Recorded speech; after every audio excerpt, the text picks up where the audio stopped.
Hello everyone, welcome back to your own channel. आज हम करने जा रहे हैं आपकी worksheet number 84 subject science class 9 हमारी डेट 7 फरवरी के लिए। तो चलिए शुरू करते हैं आज की वर्कशीट में। जो हमारा चैप्टर है एटम्स एंड मॉलिक्यूल्स, उसी को हम रिवाइज करेंगे। ठीक है, तो सबसे पहले जो साइंटिस्ट जॉन डाल्टन थे, उन्होंने कहा था कि जो हर एक एलिमेंट क्या करता है, उसका अपना अलग एटॉमिक मास होता है। तो उन्होंने कैलकुलेट किया था relative atomic mass in accordance with the law of definite proportion. Law of definite proportion को मद्देनज़र रखते हुए उन्होंने एटॉमिक मास निकालना, कैलकुलेट करना शुरू किया था सभी एलिमेंट्स का। तो जो एटॉमिक मास है उसको मेजर किया जाता है एटॉमिक मास यूनिट में, जिसको हम डिनोट करते हैं यू से। ठीक है, जो 1 यू होता है ना, वो किसके बराबर होता है? Mass equivalent to 1/12 of the mass of the carbon atom. उन्होंने कार्बन एटम को एज अ बेस ले लिया और कार्बन एटम के हिसाब से उन्होंने बाकी एलिमेंट्स को कंपेयर किया कि कार्बन का जो एटम है ना, उसकी 1/12 टाइम क्या है मास, उसको लेकर चले वो। ठीक है, atoms react and form molecule and ions. Atom react करके आपस में मॉलिक्यूल बनाते हैं और आयंस बनाते हैं। जो ये मॉलिक्यूल्स और आयंस हैं, ये क्या करते हैं? एग्रीगेट करते हैं लार्ज नंबर में to form the matter that we can see, feel और टच।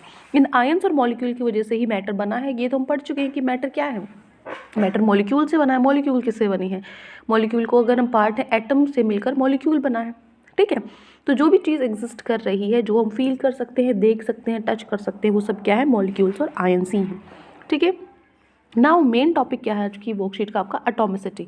एटॉमिसिटी क्या है? हमें पता है कि जो सिमिलर, एक जैसे जो एटम है, वो क्या करते हैं? आपस में रिएक्ट करके मॉलिक्यूल बनाते हैं एलिमेंट का। एक जैसे एटम रिएक्ट करके क्या बनाते हैं? एलिमेंट्स मॉलिक्यूल्स बनाते हैं एलिमेंट की।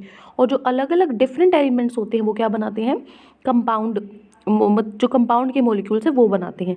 सेम एटम्स हैं, एलिमेंट बन रहा है, अलग अलग एटम्स हैं तो कंपाउंड बन रहा है। ठीक है, तो जो टोटल नंबर ऑफ एटम्स है एक मॉलिक्यूल के अंदर, एलिमेंट में, कंपाउंड में या फिर मैटर में, वो क्या होते हैं? उसकी एटॉमिसिटी होती है मॉलिक्यूल में। मतलब कितने नंबर ऑफ एटम्स है। फॉर एग्जाम्पल, एक एग्जाम्पल से समझो। Each molecule of oxygen O2 gas is compose of, इसमें 2 ऑक्सीजन एटम्स है, तो इसकी एटॉमिसिटी क्या होगी? 2, या डायटोमिक हम इसको बोल सकते हैं। वाटर मॉलिक्यूल है H2O 2 हाइड्रोजन एटम से मिला, 1 ऑक्सीजन। देखो H2O 2 हाइड्रोजन और 1 ऑक्सीजन एटम है, तो इसकी एटॉमिसिटी क्या होगी? 2 + 1 3। ठीक है, ट्राई एटॉमिक हम इसको बोल सकते हैं। तो ये होती है इसकी एटॉमिसिटी, मतलब number of atoms present in a molecule, compound और एलिमेंट। ठीक है, नाउ मॉलिक्यूलर मास अगर हमें फाइंड आउट करना हो, तो जो मॉलिक्यूलर मास एक सब्सटेंस का, वो क्या होता है? Sum of atomic masses of all atoms present in a molecule of the substance. जो मॉलिक्यूलर मास है सब्सटेंस का, वो क्या होता है? सम होता है सभी एटॉमिक मासेस का। एटम्स में जितने भी, मतलब जो भी मॉलिक्यूल है उसके अंदर जो एटम्स हैं, उन सब के एटॉमिक मास का सम, उनको जोड़ देना है तो एटॉमिक मास निकल जाएगा एलिमेंट्स का। फॉर एग्जांपल, ऑक्सीजन का 16 यू होता है, तो ये लर्न करने पड़ेंगे आपको। कार्बन का 12 यू होता है, और सल्फर का 32 यू होता है, हाइड्रोजन का 1 यू, नया सोडियम का 23, कॉपर 63.5, ठीक है, फॉस्फोरस 31, क्लोरीन 35.5 और नाइट्रोजन 14। ये सब क्या है? एटॉमिक मासेस हैं कुछ एलिमेंट्स की। कम से कम जो ये यहाँ पे लिखे हो ना, एटलीस्ट ये लर्न होनी चाहिए, क्योंकि एग्जाम में इन्हीं से रिलेटेड क्वेश्चंस आते हैं। ठीक है, मे बी एग्जाम में दिए भी हूँ बट ना भी दिए हूँ। ठीक है, इसलिए आप अपने हिसाब से इनको लर्न आपको करना पड़ेगा। ठीक है, चलिए, अब मॉलिक्यूलर मास मान लो निकालना है CO2 का। तो CO2 का मॉलिक्यूलर मास निकालने के लिए पहले atomic mass of carbon plus में 2 इंटू ऑक्सीजन 2 है ना, तो 2 into atomic mass of oxygen. तो एटॉमिक मास ऑफ कार्बन कितना होता है? एटॉमिक मास ऑफ कार्बन होता है 12। ठीक है, प्लस में 2 इंटू ऑक्सीजन का कितना होता है? 16, 2 इंटू 16, तो 16 2 32 होता है, प्लस 12, 32 + 12 44 यू। ठीक है, तो CO2 का मॉलिक्यूलर मास 44 यूनिट्स होगा। ठीक है, molecular mass of ammonium chloride NH4Cl का क्या होगा? N कितना है? 1 है, H कितने हैं? 4 है, और Cl कितना है? 1 है। अब N का एटॉमिक मास 14 है। ठीक है, हाइड्रोजन का 1 होता है, और क्लोरीन का कितना है? 35.5 है। बस इनको मल्टीप्लाई करके सॉल्व कर दिया, 53.5 हमारा आंसर आ जाएगा। ठीक है, नेक्स्ट है molecular mass of sodium chloride. Sodium chloride का मॉलिक्यूलर मास NaCl का, Na क्या है हमारे पास? 1 है, NaCl भी हमारे पास 1 है। Na का एटॉमिक मास अगर हम देखें तो 23 होगा, और Cl का 35.5 होगा, तो 35.5 प्लस में 23, 58.5 यू हमारा आंसर होगा। तो इस तरीके से मॉलिक्यूलर मासेस हम फाइंड आउट कर सकते हैं। ठीक है, now moving to our question. So we are given 5 questions today, तो पांचों क्वेश्चंस को एक बार फटाफट से कर लेते हैं।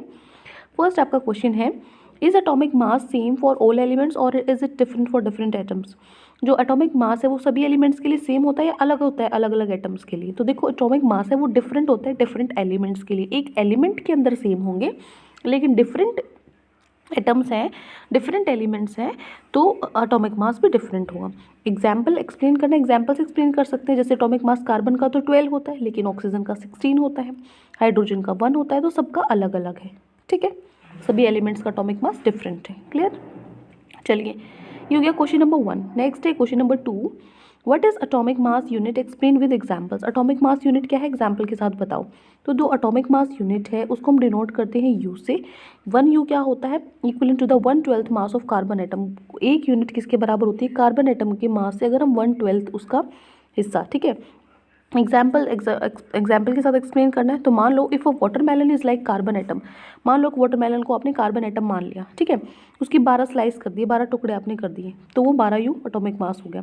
तो जो एक टुकड़ा है ना वो क्या करेगा, रिजेंबल करेगा एटॉमिक मास ऑफ हाइड्रोजन। एक टुकड़ा क्या शो करेगा, हाइड्रोजन का 1U होता है ना, तो एक टुकड़ा हाइड्रोजन को शो करेगा। 16 ऐसे 16 टुकड़े किसको शो करेंगे, ऑक्सीजन को शो करेंगे। तो इस तरीके से जो कार्बन एटम है उसके जो पीसेज हैं उनसे एटम्स को कंपेयर किया गया है। ठीक है, ये हो गया आपका क्वेश्चन नंबर 2।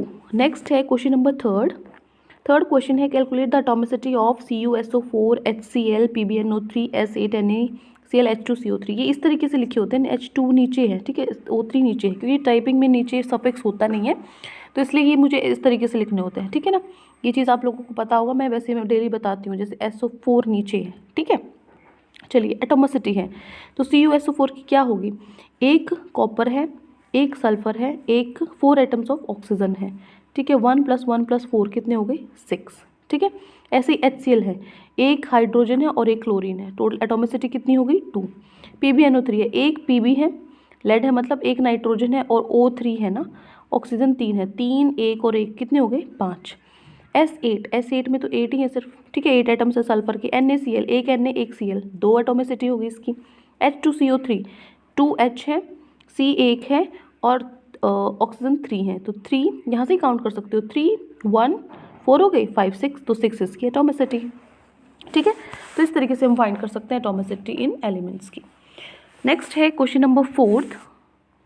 फोर्थ क्वेश्चन क्या है, which type of charge are present on ions, give an example. किस तरीके के चार्ज होते हैं आयंस पे, एक एग्जाम्पल बताओ। तो आयन है वो चार्ज पार्टिकल होता है, उस पर दोनों चार्ज होते हैं, नेगेटिव भी हो सकता है पॉजिटिव भी हो सकता है।